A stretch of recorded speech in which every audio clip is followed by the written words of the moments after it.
ಇವತ್ತು ನಮ್ಮ RVR ಸ್ಪೆಷಲಲ್ಲಿ ಪಡ್ಡು ಹಾಗೂ ಅದಕ್ಕೆ ಒಳ್ಳೆ ಶೇಂಗಾ ಚಟ್ನಿ ತುಂಬ ಚೆನ್ನಾಗಿರುತ್ತೆ, ಒಳ್ಳೆ ಕಾಂಬಿನೇಷನ್. ಬನ್ನಿ ಮಾಡೋಣ. ಇದಿಷ್ಟೂ ಒಂದು 5 ರಿಂದ 6 ಗಂಟೆ ಕಾಲ ಚೆನ್ನಾಗಿ ನೆನೆಸಿ ಆಮೇಲೆ ದೋಸೆ ಹಿಟ್ಟಿನ ಅದಕ್ಕೆ ರುಬ್ಕೊಂಡು ಒಂದು 8 ಗಂಟೆ ಕಾಲ ಫರ್ಮೆಂಟ್ ಆಗಕ್ಕೆ ಬಿಟ್ರೆ ನಿಮಗೆ ಪಡ್ಡು ಹಿಟ್ಟು ರೆಡಿ ಆಗುತ್ತೆ. ಈ ಶೇಂಗಾ ಚಟ್ನಿ ಸ್ವಲ್ಪ ಖಾರವಾಗಿ ಚುರುಕಂತ ಖಾರ ಇದ್ರೆ ತುಂಬ ಚೆನ್ನಾಗಿರುತ್ತೆ ಪಡ್ಡುಗೆ. ಇದನ್ನೆಲ್ಲ ಹಾಕಿ ಇದನ್ನು ಚೆನ್ನಾಗಿ ಫ್ರೈ ಮಾಡಿ ಸ್ಟವ್ ಆಫ್ ಮಾಡ್ಕೊಂಡ್ಬಿಟ್ರೆ ಶೇಂಗಾ ಚಟ್ನಿಗೆ ರುಬ್ಕೊಂಡ್ಬಿಡ್ಬೋದು. ಇದನ್ನ ಒಂದು 2 ನಿಮಿಷ ಕ್ಲೋಸ್ ಮಾಡಿ.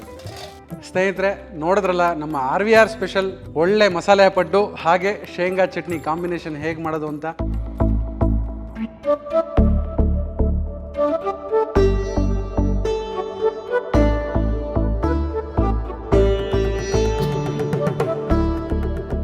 ಸ್ನೇಹಿತರೆ, ಎಲ್ಲರಿಗೂ ನಮ್ಮ ಕಲರ್ ಟಾಕೀಸ್ ಚಾನಲ್ಗೆ ಮತ್ತೊಮ್ಮೆ ಸ್ವಾಗತ ಹಾಗೂ ಸುಸ್ವಾಗತ. ಸುಮಾರು ಜನ ಕೇಳ್ತಿದ್ರು ಒಂದೊಳ್ಳೆ ಪಡ್ಡು ಅದಕ್ಕೊಂದೊಳ್ಳೆ ಶೇಂಗಾ ಚಟ್ನಿ ಮಾಡಿ ತೋರಿಸಿ ಅಂತ. ಖಂಡಿತ ಇವತ್ತು ತೋರ್ಸಕ್ಕೆ ಬಂದಿದ್ದೀನಿ. ಇವತ್ತು ನಮ್ಮ RVR ಸ್ಪೆಷಲಲ್ಲಿ ಪಡ್ಡು ಹಾಗೂ ಅದಕ್ಕೆ ಒಳ್ಳೆ ಶೇಂಗಾ ಚಟ್ನಿ ತುಂಬ ಚೆನ್ನಾಗಿರುತ್ತೆ, ಒಳ್ಳೆ ಕಾಂಬಿನೇಷನ್. ಬನ್ನಿ ಮಾಡೋಣ, ಹೇಗೆ ಮಾಡೋದು ಅನ್ನೋದನ್ನು ನೋಡೋಣ. ಸ್ನೇಹಿತರೆ, ಈ ಪಡ್ಡುಗೆ ನಾವು ನೆನೆಸ್ಕೋಬೇಕು ಅಂತ ಹೇಳಿದ್ರೆ ದೋಸೆ ಅಕ್ಕಿ ತೊಗೊಂಡಿದ್ದೀನಿ 2 ಕಪ್ಪಷ್ಟು. ನಾನು ಹೇಳಿದ್ನಲ್ಲ, ಬೌಲ್ ಅಳತೆ ಇಟ್ಕೊಂಡ್ರೆ ನಿಮಗೆ ಅಳತೆ ನೆನಪಿಟ್ಕೊಳ್ಳೋದಕ್ಕೆ ಅನುಕೂಲ ಆಗುತ್ತೆ ಅನ್ನೋಕ್ಕೋಸ್ಕರ ಬೌಲ್ ಅಳತೆ ಹೇಳ್ತೀನಿ. ಇಲ್ಲಾಂದರೆ 300 ಗ್ರಾಮ್ ಅಷ್ಟು ಅಕ್ಕಿ, ಅಂದರೆ 2 ಬೌಲಷ್ಟು ಅಕ್ಕಿನ ತೊಗೊಳ್ತಾ ಇದ್ದೀನಿ. ನೋಡಿ, ಒಂದು 3 ಚಮಚದಷ್ಟು ನಾನು ಉದ್ದಿನ ಬೇಳೆಯನ್ನು ಹಾಕ್ಕೊಳ್ತೀನಿ. ನೋಡಿ, 1 2 3, ಅಂದರೆ ಒಂದು 300 ಗ್ರಾಮಿಗೆ ಒಂದು 50 ಗ್ರಾಮಷ್ಟು ಉದ್ದಿನ ಬೇಳೆಯನ್ನು ಹಾಕ್ಕೊಂಡಿದ್ದೀನಿ. ಒಂದು ಒಳಮುಷ್ಟಿ ಅಂದರೆ ಒಂದು 50 ಗ್ರಾಮಷ್ಟು ಅವಲಕ್ಕಿಯನ್ನು ಇದಕ್ಕೆ ಸೇರಿಸ್ಕೊಳ್ತಾ ಇದ್ದೀನಿ. ಹಾಗೆ ಒಂದು 10 ಗ್ರಾಮಷ್ಟು ಮೆಂತ್ಯ ಅಂದರೆ ಒಂದು ಅರ್ಧ ಚಮಚದಷ್ಟು ಮೆಂತ್ಯವನ್ನು ಹಾಕ್ಕೊಳ್ತಿದ್ದೀನಿ. ಇದಿಷ್ಟೂ ಒಂದು 5 ರಿಂದ 6 ಗಂಟೆ ಕಾಲ ಚೆನ್ನಾಗಿ ನೆನೆಸಿ ಆಮೇಲೆ ದೋಸೆ ಹಿಟ್ಟಿನ ಅದಕ್ಕೆ ರುಬ್ಕೊಂಡು ಒಂದು 8 ಗಂಟೆ ಕಾಲ ಫರ್ಮೆಂಟ್ ಆಗಕ್ಕೆ ಬಿಟ್ಟರೆ ನಿಮಗೆ ಪಡ್ಡು ಹಿಟ್ಟು ರೆಡಿ ಆಗುತ್ತೆ. ಈಗ ನಾವು ನೆನೆಸಿಟ್ಬೇಡ ಇದನ್ನು. ಸ್ನೇಹಿತರೆ, ಪಡ್ಡುಗೆ ಹಿಟ್ಟನ್ನು ಹೇಗೆ ಅಂದರೆ ಅಕ್ಕಿ ಎಷ್ಟು ನೆನೆಸ್ಬೇಕು ಅದೆಲ್ಲ ತೋರಿಸಿದ್ದೀನಿ. ಹಾಗೆ ಅದನ್ನು ಒಂದು 8 ಗಂಟೆ ಕಾಲ ನೆನೆಸಿದ ಮೇಲೆ ರುಬ್ಕೊಂಡು ಅದನ್ನೊಂದು ಫರ್ಮೆಂಟ್ ಆಗೋಕ್ಕೆ ಒಂದು 5-6 ಗಂಟೆ ಕಾಲ ಫರ್ಮೆಂಟ್ ಆಗಕ್ಕೆ ಬಿಟ್ಟು, ಅಂದರೆ ರಾತ್ರಿ ರುಬ್ಬಿರೋದನ್ನು ಬೆಳಗ್ಗೆ ಉಪಯೋಗಿಸ್ಕೋಬೋದು. ನಾನು ರೆಡಿ ಮಾಡಿ ಇಟ್ಕೊಂಡ್ಬಂದಿದ್ದೀನಿ. ಅದಕ್ಕೊಂದು ಚಟ್ನಿ. ಪಡ್ಡು ಅಂದರೆ ಬರೀ ಪಡ್ಡು ತಿನ್ನೋಕ್ಕಾಗಲ್ಲ ನೋಡಿ, ಅದಕ್ಕೊಂದು ಒಳ್ಳೆ ಚಟ್ನಿ ಇರಬೇಕು. ಖಾರವಾಗಿ ಶೇಂಗಾ ಚಟ್ನಿ ಇದ್ದರೆ ತುಂಬ ಚೆನ್ನಾಗಿರುತ್ತೆ. ಆ ಶೇಂಗಾ ಚಟ್ನಿಯನ್ನು ಖಾರವಾಗಿ ಹೇಗೆ ಮಾಡೋದು ಅಂತ ಅಂದರೆ ಚೆನ್ನಾಗಿರುತ್ತೆ, ತುಂಬ ಕಾಂಬಿನೇಷನ್ ತುಂಬ ಚೆನ್ನಾಗಿರುತ್ತೆ ಪಡ್ಡು ಜೊತೆಗೆ ಶೇಂಗಾ ಚಟ್ನಿ. ಅದನ್ನೊಂದ್ಸಲಿ ನೋಡ್ಕೊಂಬೋಣ. ನಾವು ಯೂಸ್ ಮಾಡ್ತಿರೋದು ಪ್ಯೂರ್ ಸನ್ಫ್ಲವರ್ ಆಯಿಲ್. ಇದು ಫಿಸಿಕಲಿ ರಿಫೈನ್ಡ್ ಸನ್ಫ್ಲವರ್ ಆಯಿಲು, ಮತ್ತು ಇದರಲ್ಲಿ ಕೆಮಿಕಲ್ ಇಲ್ಲ ಅಂತ ಹೇಳಿದ್ದಾರೆ. ಸೊ ಅದಕ್ಕೋಸ್ಕರ ಅದನ್ನು ನಾವು ನಮ್ಮ ಕಿಚನಲ್ಲೂ ಕೂಡ ಉಪಯೋಗಿಸ್ತಾ ಇದ್ದೀವಿ. ಇದರಲ್ಲಿ ವಿಟಮಿನ್ಸ್ ಎಲ್ಲ ಕರೆಕ್ಟಾಗಿದೆ ಅಂತ ಇದು ಮಾಡಿದ್ದಾರೆ. ಅದಕ್ಕೆ 3 ರಿಂದ 4 ಚಮಚದಷ್ಟು ರಿಫೈನ್ಡ್ ಆಯಿಲ್ನ ಹಾಕ್ಕೊಳ್ತಾ ಇದ್ದೀನಿ. ನಾವೊಂದು 300 ಗ್ರಾಮಷ್ಟು ಕಡಲೆಕಾಯಿ ಬೀಜವನ್ನು ತೊಗೊಂಡಿದ್ದೀನಿ. ಅದನ್ನು ಈ ಥರ ಎಣ್ಣೆಗೆ ಹಾಕಿ ಚೆನ್ನಾಗಿ ಹುರ್ಕೋಬೇಕು. ಅಂದರೆ 2 ಬೌಲಷ್ಟು ಕಡಲೆಕಾಯಿ ಬೀಜವನ್ನು ಹಾಕ್ಕೊಂಡಿದ್ದೀನಿ.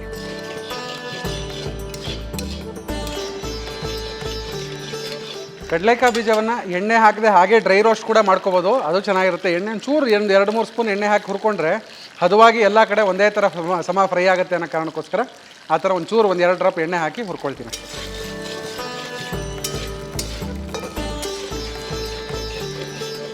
ನೋಡಿ, ಇದು ಚೆನ್ನಾಗಿ ಒಂದು 70% ಫ್ರೈ ಆಗ್ತಿದ್ದಂಗೆ ಒಂದು ಮುಷ್ಟಿಯಷ್ಟು ಬೆಳ್ಳುಳ್ಳಿ ಹಾಕ್ಕೊಡ್ತಾ ಇದ್ದೀನಿ. ಬೆಳ್ಳುಳ್ಳಿ ಆಪ್ಷನಲ್ಲು, ಯಾರಿಗೆ ಬೆಳ್ಳುಳ್ಳಿ ಇಷ್ಟ ಇಲ್ವೋ ಅವರು ಬೆಳ್ಳುಳ್ಳಿನ ಸ್ಕಿಪ್ ಮಾಡ್ಬೋದು. ನಾನು ಈಗ ಬೆಳ್ಳುಳ್ಳಿಯನ್ನು ಇದಕ್ಕೆ ಹಾಕ್ಕೊಳ್ತಾ ಇದ್ದೀನಿ. ಹಾಗೆ 1 ಇಂಚಷ್ಟು ಶುಂಠಿಯನ್ನು ಕೂಡ ಹಾಕ್ಕೊಳ್ತಿದ್ದೀನಿ. ಅದರ ಜೊತೆಗೆ ಖಾರಕ್ಕೆ ಗುಂಟೂರು ಮೆಣಸಿನ್ಕಾಯನ್ನು ಹಾಕ್ಕೊಳ್ತಿದ್ದೀನಿ, ಒಂದು 5 ರಿಂದ 6. ಇದಕ್ಕೆ ಸ್ವಲ್ಪ ಈ ಶೇಂಗಾ ಚಟ್ನಿ ಸ್ವಲ್ಪ ಖಾರವಾಗಿ ಚುರುಕಂತ ಖಾರ ಇದ್ದರೆ ತುಂಬ ಚೆನ್ನಾಗಿರುತ್ತೆ ಪಡ್ಡುಗೆ. ಆದ್ದರಿಂದ ಒಂದು 5 ರಿಂದ 6 ಗುಂಟೂರು ಮೆಣಸಿನ್ಕಾಯನ್ನು ಹಾಕ್ಕೊಳ್ತಿದ್ದೀನಿ. ಹುಣಸೆಹಣ್ಣು ಸ್ವಲ್ಪ ಒಂದು ಚಿಟಿಕೆ, ಅಂದರೆ ಒಂದು ಅರ್ಧ ಇಂಚಷ್ಟು ಹುಣಸೆಹಣ್ಣು ಹಾಕ್ಕೊಳ್ತು ಸಾಕು. ಹಾಗೆ ರುಚಿಗೆ ತಕ್ಕಷ್ಟು ಉಪ್ಪು, ಅರ್ಧ ಹೋಳು ತೆಂಗಿನಕಾಯಿ ತುರಿ, ಇದನ್ನು ಕೂಡ ಇದಕ್ಕೆ ಹಾಕ್ಕೊಳ್ಳೋಣ. ಇದನ್ನೆಲ್ಲ ಹಾಕಿ ಇದನ್ನು ಚೆನ್ನಾಗಿ ಫ್ರೈ ಮಾಡಿ ಸ್ಟವ್ ಆಫ್ ಮಾಡ್ಕೊಂಬಿಟ್ರೆ ಶೇಂಗಾ ಚಟ್ನಿಗೆ ರುಬ್ಕೊಂಬಿಡ್ಬೋದು. ಹಾಗೆಯೇ ಅರ್ಧ ಚಮಚದಷ್ಟು ಜೀರಿಗೆ ಕೂಡ ಇದಕ್ಕೆ ಹಾಕ್ಕೊಳ್ತಾ ಇದ್ದೀವಿ.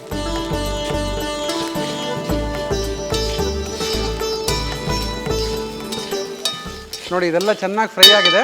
ಈಗ ಸ್ಟವ್ನ ಆಫ್ ಮಾಡ್ಕೊಳ್ಳೋಣ. ಸ್ನೇಹಿತರೆ ನೋಡಿ, ನಾ ಹೇಳ್ದಂಗೆ ನೋಡಿ, ಇದು ಚೆನ್ನಾಗಿ ಫರ್ಮೆಂಟ್ ಆಗಿದೆ. ನೋಡಿ, ಈ ಥರ ಉಕ್ಕಿ ಬಂದಿದೆ. ಇದ್ರ ಜೊತೆಗೆ ಈಗ ಸ್ವಲ್ಪ ರುಚಿಗೆ ತಕ್ಕಷ್ಟು ಉಪ್ಪನ್ನು ಇದಕ್ಕೆ ಹಾಕ್ಕೊಳ್ತೀನಿ. ಹಾಗೆ 2 ಈರುಳ್ಳಿ ನೈಸಾಗಿ ಹಚ್ಕೊಂಡ್ಬಂದಿದ್ದೀನಿ. ಇದಕ್ಕೆ ಪಡ್ಡುಗೆ ಹಾಗೆ ನೈಸಾಗಿ ಅದು ಹಾಗೆ ಹಾಕೋದಕ್ಕಿಂತ ಸ್ವಲ್ಪ ಈರುಳ್ಳಿ ಇದೆಲ್ಲ ಮಸಾಲೆ ಎಲ್ಲ ಹಾಕಿದ್ರೆ ತುಂಬ ಚೆನ್ನಾಗಿರುತ್ತೆ ಪಡ್ಡು. ಅದಕ್ಕೋಸ್ಕರ 2 ಈರುಳ್ಳಿನ ಹಚ್ಚಿಟ್ಕೊಂಡ್ಬಂದಿದ್ದೀನಿ ನೈಸಾಗಿ, ಅದನ್ನು ಹಾಕ್ಕೊಳ್ತೀನಿ. ಹಾಗೆ ಖಾರಕ್ಕೆ ಒಂದು ಅಂದರೆ ಒಂದು 2 ರಿಂದ 3 ಹಸಿಮೆಣಸಿನಕಾಯಿನ ನೈಸಾಗಿ ಹಚ್ಕೊಂಡ್ಬಂದಿದ್ದೀನಿ, ಅದನ್ನು ಕೂಡ ಇದಕ್ಕೆ ಸೇರಿಸ್ಕೊಳ್ಳೋಣ. ಹಾಗೆ 1 ಚಮಚದಷ್ಟು ಜೀರಿಗೆ ಕೂಡ ಇದಕ್ಕೆ ಹಾಕೋಣ. ಸ್ವಲ್ಪ ನೈಸಾಗಿ ಹಚ್ಚಿರುವಂಥ ಕರಿಬೇವಿನ ಸೊಪ್ಪು, ತುಂಬ ಒಳ್ಳೆ ಘಮ ಕೊಡುತ್ತೆ ಇದು, ಅದನ್ನು ಕೂಡ ಇದಕ್ಕೆ ಹಾಕೋಣ. ಹಾಗೆ ಕೊತ್ತಂಬರಿ ಸೊಪ್ಪು, ನೈಸಾಗಿ ಹಚ್ಚಿರುವಂಥ ಕೊತ್ತಂಬರಿ ಸೊಪ್ಪು, ಇದನ್ನು ಕೂಡ ಇದಕ್ಕೆಲ್ಲ ಹಾಕ್ಕೊಂಡು ಈ ಥರ ನೀಟಾಗಿ ಮಿಕ್ಸ್ ಮಾಡ್ಕೊಳ್ಳೋಣ. ಸ್ನೇಹಿತರೆ ನೋಡಿ, ಪಡ್ಡು ಹಿಟ್ಟು ರೆಡಿ ಇದೆ, ಹಂಚು ಕೂಡ ಕಾದಿದೆ. ಸ್ವಲ್ಪ ಎಣ್ಣೆ ಹಾಕ್ಕೊಂಡಿದ್ದೀನಿ ಪಡ್ಡು ಹಾಕೋಕ್ಕೆ ಮುಂಚೆ. ಈ ಥರ ತುಂಬ ಚೆನ್ನಾಗಿರುತ್ತೆ. ಬೇಕಾದ್ರೆ ತುಪ್ಪ ಹಾಕ್ಕೊಂಡು ಬೇಯಿಸ್ಕೊಬೋದು, ಇಲ್ಲ ಬೆಣ್ಣೆ ಹಾಕಿ ಬೇಯಿಸ್ಕೊಬೋದು, ಚೆನ್ನಾಗಿರುತ್ತೆ.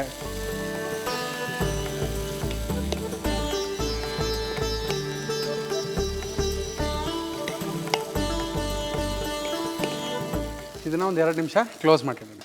ನೋಡಿ, ಇದು ಒಳ್ಳೆ ತುಂಬ ನೈಸ್ ರುಬ್ಬಾರ್ದು ಶೇಂಗಾ ಚಟ್ನಿ, ತುಂಬ ಚೆನ್ನಾಗಿರಲ್ಲ. ಸ್ವಲ್ಪ ತರಿ ಇದ್ದರೆ ತುಂಬ ಚೆನ್ನಾಗಿರುತ್ತೆ, ಬಾಯಿಗೆ ಅವಾಗ ಸಿಗ್ತಾ ಇದ್ದರೆ ಪಡ್ಡು ಜೊತೆಗೆ. ನೋಡಿ, ಇದು ರುಬ್ಕೊಂಬಂದಿದ್ವಿ, ಒಳ್ಳೆ ಕಲರು, ಒಳ್ಳೆ ಗಮ್ಮಂತಿದೆ, ಹುರಿದಿರೋದಕ್ಕೂ ಅದಕ್ಕೂ ತುಂಬ ಚೆನ್ನಾಗಿದೆ. ಇದು ಪಡ್ಡು ಜೊತೆಗೆ ಟೇಸ್ಟ್ ಮಾಡೋಣ. ಇದನ್ನು ಈ ಥರ ತಿರುಗಿಸಿ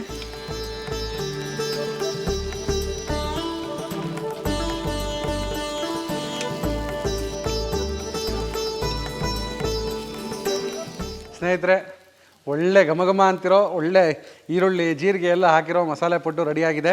ಈಗ ಇದನ್ನ ತೆಕ್ಕೊಂಬೋಣ ಪ್ಲೇಟ್ಗೆ. ನೋಡಿ, ಹಿತವಾಗಿ ಬೆಂದಿದೆ.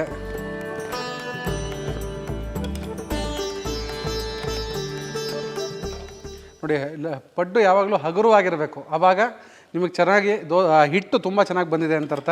ಇದಕ್ಕೆ ಘಮ ಅಂತಿರೋ ಶೇಂಗಾ ಚಟ್ನಿ. ಸ್ನೇಹಿತರೆ, ನೋಡಿದ್ರಲ್ಲ ನಮ್ಮ RVR ಸ್ಪೆಷಲ್ ಒಳ್ಳೆ ಮಸಾಲೆ ಪಡ್ಡು ಹಾಗೆ ಶೇಂಗಾ ಚಟ್ನಿ ಕಾಂಬಿನೇಷನ್ ಹೇಗೆ ಮಾಡೋದು ಅಂತ. ದಯವಿಟ್ಟು ಮನೇಲಿ ಒಂದ್ಸಲಿ ಟ್ರೈ ಮಾಡಿ. 100% ಎಲ್ಲರಿಗೂ ಇಷ್ಟ ಆಗುತ್ತೆ, ನಂಬಿಕೆ ನನಗಿದೆ. ಎಲ್ಲ ಮಕ್ಳಿಗಂತೂ ತುಂಬ ಇಷ್ಟ ಆಗುತ್ತೆ. ಈ ಥರದ್ದೆಲ್ಲ ಸಂಜೆ ಹೊತ್ತು ಮಾಡಿಕೊಟ್ರೆ ಸ್ಕೂಲಿಂದ ಬಂದಾಗ ತುಂಬ ಚೆನ್ನಾಗಿರುತ್ತೆ.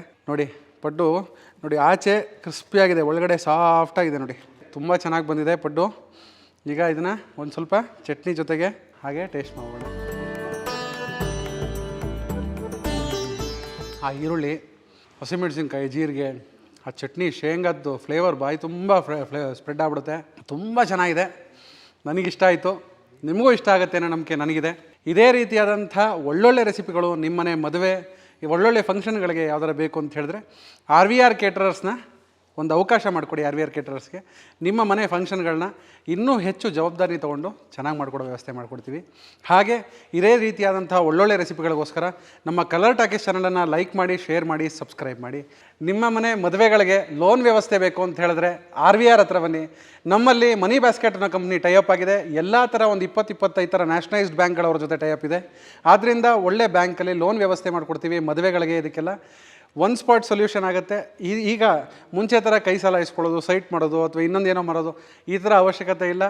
ಈಗ ತುಂಬ ಸುಲಭ ಆಗಿದೆ ಮದುವೆ ಆಗುವಂಥದ್ದು. RVR ಹತ್ರ ಬಂದರೆ ಪೂರ್ತಿ ಸುಲಭವಾಗಿ ನಿಮ್ಮ ಪೂರ್ತಿ ಕಾರ್ಯಕ್ರಮವನ್ನು, ಮದುವೆಯನ್ನು ತುಂಬ ಜವಾಬ್ದಾರಿಯಿಂದ ಸುಖಕರವಾಗಿ ಆಗೋದಕ್ಕೆ ವ್ಯವಸ್ಥೆ ಮಾಡಿಕೊಡ್ತೀವಿ. ಧನ್ಯವಾದ. ಈ RVR ಕೇಟರರ್ಸು 39 ವರ್ಷದ ಸೆಲೆಬ್ರೇಷನನ್ನು ಮಾಡ್ತಾ ಇದ್ದೀವಿ ಈ ವರ್ಷ. ನಮ್ಮ ತಂದೆ 86ನೇ ಇಸ್ವಿಲಿ ಶುರು ಮಾಡಿದ್ದು ರಂಗನಾಥ ಅಯ್ಯಂಗಾರ್ ಅವರು. RR ಕೇಟರರ್ಸ್ ಅಂತ ಶುರು ಮಾಡಿ ಇವತ್ತು RVR ಕೇಟರರ್ಸ್ ಆಗಿ ನಿಮ್ಮ ಎಲ್ಲ ಆಶೀರ್ವಾದ, ಹಾರೈಕೆ ಮತ್ತು ನಿಮ್ಮ ಸಪೋರ್ಟಿಂದ ಇಷ್ಟು ಮಟ್ಟಿಗೆ ಬೆಳ್ಕೊಂಬಂದಿದೆ. ನಾವು RVR ಕೇಟರರ್ಸ್ ಇವಾಗ ಮನಿ ಬ್ಯಾಸ್ಕೆಟ್ ಅನ್ನೋ ಕಂಪ್ನಿ ಜೊತೆ ಟೈಅಪ್ ಆಗಿದ್ದೀವಿ. ಇನ್ಮೇಲೆ ನಿಮ್ಮ ಮದುವೆ ಕಾರ್ಯಕ್ರಮಗಳಿಗೆ ನಾವು ಸುಲಭವಾಗಿ ಲೋನ್ ವ್ಯವಸ್ಥೆಯನ್ನು ಮಾಡ್ತಾ ಇದ್ದೀವಿ. ಎಲ್ರಿಗೂ ನಮಸ್ಕಾರ. ನನ್ನ ಹೆಸರು ಪ್ರವೀಣ್ ಪ್ರಕಾಶ್ ಅಂತ ಹೇಳಿಬಿಟ್ಟು ನಾನು ಮನಿ ಬ್ಯಾಸ್ಕೆಟ್ ಅನ್ನೋ ಕಂಪ್ನಿನಲ್ಲಿ ಒನ್ ಆಫ್ ದ ಡೈರೆಕ್ಟರ್ ಆಗಿ ಕೆಲಸ ಮಾಡ್ತಿದ್ದೀನಿ. ನಾವು RVR ಕಿಚನ್ ಅವ್ರ ಜೊತೆ ಒಂದು 4 ರಿಂದ 5 ವರ್ಷದ ತನಕ ಅಸೋಸಿಯೇಟ್ ಆಗಿದ್ದೀವಿ. ಇವಾಗ RVR ಕಿಚನ್ ಅವರು ಅವರ ಮದುವೆಯ ಶುಭಾರಂಭಗಳು, ದೊಡ್ಡ ದೊಡ್ಡ ಕಾರ್ಪೊರೇಟ್ ಇವೆಂಟ್ಸ್ ಮಾಡಬೇಕಾದ್ರೆ ತುಂಬ ಜನ ಕಸ್ಟಮರ್ಸ್ಗಳು ಅವ್ರಿಗೆ ಲೋನ್ ಬೇಕು ಅಂತ ಬರ್ತಾರೆ, ಇಲ್ಲ ಫಂಡ್ಸ್ ಬೇಕು ಅಂತ ಹುಡುಕ್ತಾ ಇರ್ತಾರೆ ಮಾರ್ಕೆಟಲ್ಲಿ. ಆ ಫೆಸಿಲಿಟಿನೂ RVR ಕಿಚನ್ ಅವರು ಮನಿ ಬ್ಯಾಸ್ಕೆಟ್ ಅವ್ರ ಜೊತೆ ಟೈಅಪ್ ಆಗಿಬಿಟ್ಟು ಅವ್ರ ಕಸ್ಟಮರ್ಸ್ಗಳಿಗೆಲ್ಲ ಕೊಡಬೇಕು ಅಂತ ನಮ್ಮ ಕಂಪ್ನಿ ಜೊತೆ ಟೈಅಪ್ ಮಾಡ್ಕೊಂಡಿದ್ದಾರೆ. ಸೊ ನಾನು RVR ಕಿಚನ್ಗೆ ಶುಭ ಹಾರೈಸ್ತೀನಿ. ಹಾಗೆ ಈ ಅಸೋಸಿಯೇಷನ್ನ ಮುಂದೆ ವರ್ಸೋಣ ಅಂತ ಹೇಳಿಬಿಟ್ಟು ನಾನು ಈ ಸಮಯದಲ್ಲಿ ಹೇಳೋಕ್ಕೆ ಇಷ್ಟಪಡ್ತೀನಿ. Thank you.